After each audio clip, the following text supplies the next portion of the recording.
2021 మే 14 నా పుట్టినరోజు నాడు జగన్మోహన్ రెడ్డి ఆజ్ఞ మేరకు పివి సునీల్ కుమార్, విజయ్ పాల్, ఇప్పుడున్న ఇంకొక అధికారి సీతారామాంజనేయులు వీరందరూ కుట్ర చేసి అప్పటికప్పుడు నా మీద రాజద్రోహం కేసు పెట్టి నన్ను ఎత్తుకెళ్ళి కస్టడీలో టార్చర్ చేయటం, సుప్రీంకోర్టు ఇన్వాల్వ్మెంట్తో నేను మిలిటరీ హాస్పిటల్కి వెళ్ళటం అదంతా అందరికీ తెలిసిందే.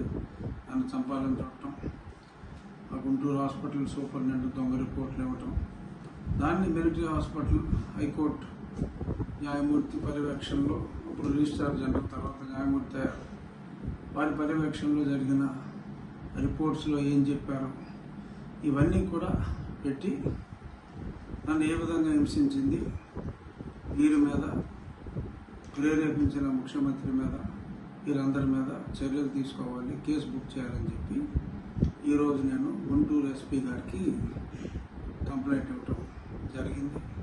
తప్పకుండా దాని మీద యాక్షన్ ఉంటుంది, అది కేసు రిజిస్టర్ చేయాలి. గతంలో నేను సుప్రీంకోర్టుకు వెళ్ళటం, తర్వాత వారు హైకోర్టుకు వెళ్ళమంటాం అన్నీ జరిగినాయి. ఎందుకంటే ఇక్కడ కేసు రిజిస్టర్ చేయాలన్నా పట్టించుకునే వాళ్ళు లేడు. అందుకని కేసు రిజిస్ట్రేషన్ చేయడానికి నేను కోర్టులను ఆశ్రయించవలసి వచ్చింది.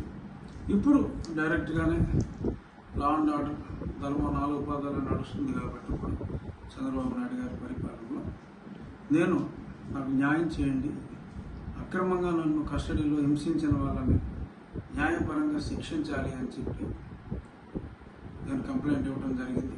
రాబోయే వారం 10 రోజుల్లో ఏం జరుగుతుందో చూద్దాం.